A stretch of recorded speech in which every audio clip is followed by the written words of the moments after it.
안녕하세요, 제리입니다. 오늘 제가 소개해드릴 네 번째 책은 바로 유발 하라리의 사피엔스라는 책이에요. 이 책은 과학적으로 우리가 어떤 진화를 거쳤는지에 대해서 설명을 하고 있는 책입니다. 저자는 총 3가지의 혁명이 있다라고 이야기를 하고 있어요. 인지혁명, 농업혁명, 과학혁명, 이렇게 3가지 혁명을 통해서 인류는 진화와 발전을 했는데 과연 이러한 발전이 우리를 행복하게 만들고 있는가에 대해서 물음을 던지고 있습니다. 행복이 부, 건강, 공동체 같은 객관적인 조건에 의해서 결정이 된다라고 하면 역사를 조금 더 설명하는 것이 굉장히 수월했을 거예요. 하지만 그 행복이라는 것 자체는 눈에 보이지 않을 뿐더러 주관적인 기대, 즉 주관적 기대 사이에 의해서도 결정이 되기 때문에 단순히 그렇게 객관적인 것만 가지고는 결정을 할 수가 없다라는 거죠. 즉, 행복은 객관적인 조건과 주관적인 기대 사이에서 상관관계에 의해서 결정이 된다라고 저자는 이야기를 하고 있습니다. 자, 그렇다면 그 유발 하라리의 사피엔스에 대해서 간략하게 한번 이야기를 나눠보도록 할 거예요. 첫 번째는 인지혁명이 있습니다. 인지혁명이란 약 7만 년 전부터 3만 년 전 사이에 출현한 새로운 사고방식과 의사소통 방식을 의미합니다. 즉, 언어의 발달, 그리고 사회화 이런 것들이 인지혁명의 키워드가 될 수 있는 거죠. 인류는 약 250만 년 전에 오스트랄로피테쿠스로부터 진화를 하게 되었습니다. 그로 인해서 네안데르탈린이라든지 호모사피엔스, 호모 에리쿠스, 플로레스인 등등 다양한 종이 생겼어요. 물론 그 종들 중에서 살아남은 종은 오직 하나, 호모사피엔스 뿐이지만요. 고인류는 점차 뇌가 커지면서 식량을 찾아다니는 데 시간을 많이 소모하게 되었고요. 그리고 근육이 퇴화하게 되었습니다. 직립보행의 대가로 허리의 통증이나 목의 뻣뻣함은 불가피한 부분이 되었고요. 여성의 경우에는 직립보행의 대가가 조금 더 커졌습니다. 즉, 산도가 좁아졌기 때문에 아이를 출산하는 것에 있어서 굉장히 어려워졌기 때문이에요. 그래서 아기의 뇌와 머리가 상대적으로 작고 유연할 때 일찍 출산을 해야 산모도 생존 확률이 높았고요. 아이 또한 무사히 출산할 수 있게 되었다고 합니다. 채로 아이가 태어났기 때문에 그 아이가 혼자서 뭘 할 수 있겠나요? 보살펴야죠. 그로 인해서 보살피고 부양하는 그러한 시스템 속에서 즉 인간의 사회적 능력이 이때부터 발달이 된 것이 아닌가라고 의심을 한번 해볼 수가 있게 되는 거죠. 추후 불을 사용하게 되면서 음식을 익혀 먹게 되었고 인류의 확장으로 이어나가게 됐습니다. 침팬지 같은 경우에는 날거를 먹느라고 하루에 5시간을 소비를 하게 된다고 하는데 불을 사용함으로써 익혀 먹게 됨으로써 영양분도 골고루 섭취가 될 수 있었고요. 그리고 음식을 먹는 거에 시간을 투자를 1시간 안으로 해결할 수가 있게 되었다고 합니다.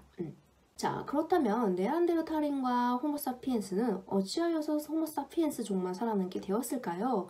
여기에 대해서는 2가지 이론이 존재합니다. 첫 번째는 교배 이론이고 두 번째는 교체 이론입니다. 네안데르탈린이 거주하는 지역으로 사피엔스가 가고 그 두 집단이 교배를 통해서 하나의 집단이 되었다라고 하는 게 교배 이론이고요. 교체 이론은 네안데르탈린을 인종학살해서 호모사피엔스가 승리했고 호모사피엔스만 살아남게 되었다라는 가설이죠. 물론 현재까지는 두 번째, 즉 후자의 가설에 조금 더 의미를 부여하고 있습니다. 사피엔스는 인지혁명을 통해서 사회적으로 협력을 할 수가 있었고요. 생존과 번식에 막대한 영향을 끼치게 되었습니다. 그들이 함께 수십만 명을 거주하는 도시 그리고 제국을 건설하게 됐다라는 거죠. 모르한 그러한 배경은 오직 사회적인 능력이 있었기 때문이 아니라 허구의 중심을 두고 있어요. 즉, 서로 모르는 사람들이 같이 공동체 생활을 하고 협력하는데 필요했던 것이 바로 허구였던 거예요. 공통의 신화를 믿으면 성공적 협력이 가능하다라고 두고 있었던 거죠. 인간의 대규모 협력은 모두가 공통의 신화에 뿌리를 두고 있고 그 신화는 사람들의 집단적 상상에만 존재를 하고 있어요. 중세 교회, 고대 도시, 원시 부조 모두가 그렇다라고 설명을 드릴 수가 있죠. 이러한 허구를 모르는 사람들에게도 작용을 하기 위해서 즉 단어를 통해서 가상의 실제를 창조하는 능력을 서로 효과적으로 협력하고 가능하게 했다라는 겁니다. 신앙, 즉 신을 믿고 그 신을 숭배함으로써 같이 마음을 함께 할 수가 있었고 공동체 생활을 진행할 수 있었다라는 것을 이야기할 수 있는 부분인 거죠. 그 후 사피엔스는 수렵 채집인으로서 살아가게 됩니다. 즉 고대 수렵 채집인들은 일부 1처제 부부 중심의 핵가족이 아니었어요. 무리의 여성들은 동시에 여러 명의 남자들과 잠자리를 할 수가 있었고요. 그로 인해서 밀접한 유대 관계를 형성할 수 있었습니다. 그렇게 태어난 아기는 특정된 한 남자의 자식이 아니라 무리의 모든 남자들의 자식이었기 때문에 그 무리의 모든 남성들이 그 자식에게 공통의 관심과 사랑을 부여했다라는 거죠. 우리의 가장 가까운 친척인 침팬지나 보노보도 그렇게 삶을 살아가고 있습니다. 이러한 부분은 현대의 문제로 끌고 갈 수 있다라고 말을 할 수 있는데요. 잦은 이혼율이라든지 불륜 이런 부분들, 그리고 어른과 아이들이 갖고 있는 갖가지 심리적 콤플렉스가 바로 어디에 영혼을 두고 있는가에 대해서 설명을 할 때 고대 공동체 이론을 지지하는 많은 사람들 사이에서는 인간의 생물학적 소프트웨어와 맞지 않은 핵가족과 일부 1처제를 살아가고 있기 때문에 불륜이라든지 잦은 이혼율이 높다라고 설명을 하고 있다는 거죠. 물론 저는 이 말을 믿지는 않습니다. 두 번째 혁명은 바로 농업혁명입니다. 농업혁명은 말 그대로 인간이 생활하는 방식의 혁명이고요. 인류가 농업을 이행하게 된 것은 9500에서 8500년경부터 시작이 되었다라고 설명을 드릴 수가 있습니다. 즉, 사피엔스는 동물과 식물종의 삶을 조작하는 데 시간을 소비하게 되었어요. 해가 뜰 때부터 해가 질 때까지 씨를 뿌리고 작물에 물을 주고 잡초를 뽑고 양을 좋은 목적지로 끌고 가는 등, 그리고 이러한 삶을 통해서 더 많은 과일과 곡물, 더 좋은 고기를 얻을 수 있을 것이다 라고 생각을 했던 거죠. 농경사의 발달을 알 수 있는 역사적 단서는 이 책에서 두 가지 유적지를 설명하고 있습니다. 첫 번째는 영국의 스톤헨지고요. 두 번째는 이제 퀘베클리의 테페라는 것이죠. 이런 두 가지 유적지는 그 수렵 채집인들이 세운 것이면 틀림은 없지만 이거를 왜 만들었고 어떤 이유에서 만들어졌는지에 대한 이유를 아는 사람은 아무도 없다라고 합니다. 농경사회가 이전 사회보다 생존 경쟁에서 유리해졌기 때문에 자손 번식이 빨라졌고요. 집단적으로 넓은 땅을 갖게 되면서 하나의 마을을 형성하게 되었습니다. 자, 그렇다면 즉 농업혁명 이후에 수천 년에 이르는 인간의 역사를 이해하려는 시도는 단 한 가지 문제로 귀결될 수 있어요. 바로 인류는 어떻게 대규모 혁명망을 이어나갈 수 있게 되었는가에 대한 질문인데요. 이거는 제가 아까 전에도 말씀드렸던 거와 동일한 부분입니다. 즉, 인간이 상상의 질서를 창조하고 문자체계를 고안해냈기 때문에 가능했던 부분인 거죠. 우리는 위대한 신이나 신화를 현재는 믿진 않지만 그 당시 사람들은 그것을 믿었고 허구라고 생각하지 않았어요.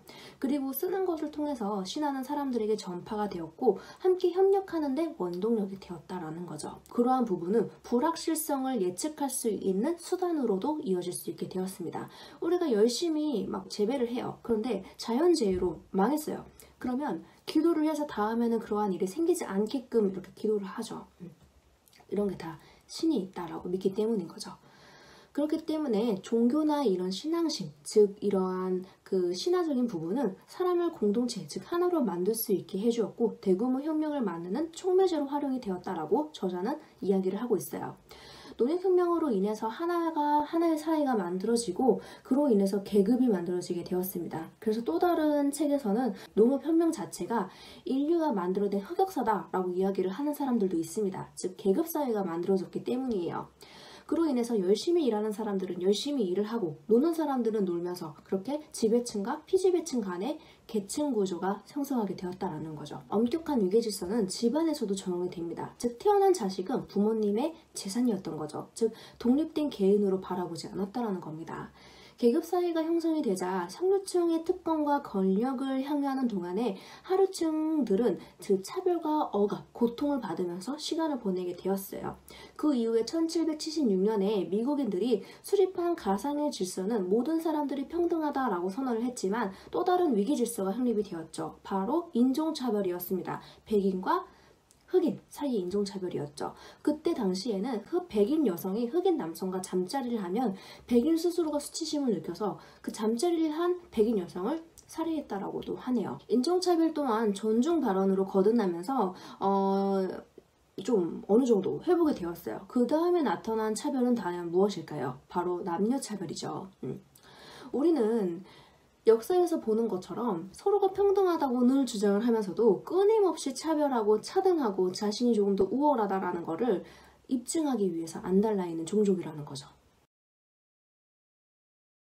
세 번째는 과학혁명입니다. 과학혁명은 우리가 모르는 것을 인정하고 과학과 수학을 빠르게 배우고 흡수를 해서 즉 발전하자라는 결론인 거죠. 즉 무질 관찰과 수학이 중심적 위치를 차지하고 그로 인해서 새 힘을 획득하자라는 게 목표였습니다. 물론 실제로 과학의 발전으로 인해서 우리의 삶은 굉장히 풍요로워졌죠. 우리의 과학은 꾸준히 발전하고 있습니다. 그리고 그러한 발전에 있어서 가장 중요한 부분은 자본주의와 제국주의라는 거죠. 자본주의의 등장으로 인해서 돈은 제국 건설과 과학 진흥의 필수적인 부분이 되었어요. 하지만 돈이 이 모든 일의 궁극적인 목표인 건지 아니면 단지 위험한 필수품인지에 대해서는 생각할 필요가 있습니다. 근대사에서 경제의 진정한 역할을 파악하기가 어려워요. 돈이라는 것 자체는. 어떻게 돈이 국가를 세우고 망하게 하고 새로운 지평선을 열고 수백만 명의 노예를 만들고 산업의 바퀴를 돌리고 이런 부분이 가능한지에 대해서는 우리가 다시 한번 생각해 볼 부분이라는 거죠. 그리고 근대사를 알기 위해서는 정말로 이해해야 되는 단어 한 가지가 있습니다. 바로 성장이라는 단어인데요. 우리 인류 역사는 대부분의 기간 동안에 경제는 대체로 같은 규모를 유지했기 때문에 크게 성장이라는 단어와 관계가 없었습니다. 하지만 과학이 발전이 되고 나서는 성장이라는 단어가 조금 더 우리의 삶에서 굉장히 근접해져 있다는 거죠. 지구의 총 생산량이 증가가 됐고 그것은 대체로 인구 팽창과 그리고 정착지 확대 덕분이다 라고 설명을 드릴 수가 있습니다.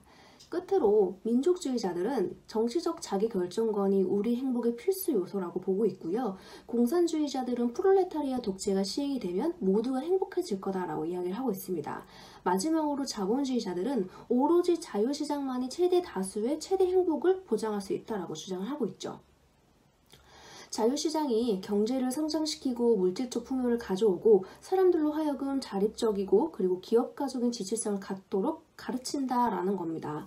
만일 경제성장과 자립이 사람들의 행복을 만들지 않는다라고 하면 과연 자본주의의 이점은 무엇일까요? 어쩌면 우리보다 잘 살지 못했던 선조들이 공동체적인 삶, 그리고 신앙심, 믿음, 신화, 그리고 종교, 자연과의 결합 속에서 커다란 만족을 느끼면서 살아간 것이 아닌가라고 생각을 한번 해보게 될 것 같은데요. 이 사피엔스의 저자인 유발 하라리는 이제 끝으로 이런 이야기를 하고 있습니다. 과학의 발전으로 인해서 우리는 몇십 년이 지나지 않아서 유전공학과 생명공학 기술 덕분에 인간의 생리 기능이라든지 면역계, 수명뿐 아니라 지적, 정서적 능력까지도 변화가 가능하다라고 이야기를 하고 있어요. 그렇지만 그 변화가 과연 우리의 삶을 행복하게 해줄까요? 그리고 궁극적으로 우리의 행복을 이렇게 쟁취할 수 있을까요? 사피엔스 저자인 유발 하라리는 그가 핵심적인 마지막 멘트를 하나 날려요. 즉 우리는 갈림길에 서 있다라는 거죠. 천국과 지옥의 갈림길에 서 있어요.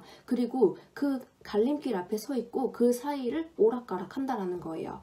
여러분이 천국의 길이 무엇이고 지옥의 길이 무엇인지 궁금하시다라고 하면 이 책을 한번 읽어보시면 좋을 것 같습니다. 이상으로 유발 하라리의 사피엔스 후기는 여기서 마무리를 할 거고요. 정말 궁금하시면 이 책을 한번 꼭 시간을 내서 읽어보는 것을 추천드리고 싶습니다.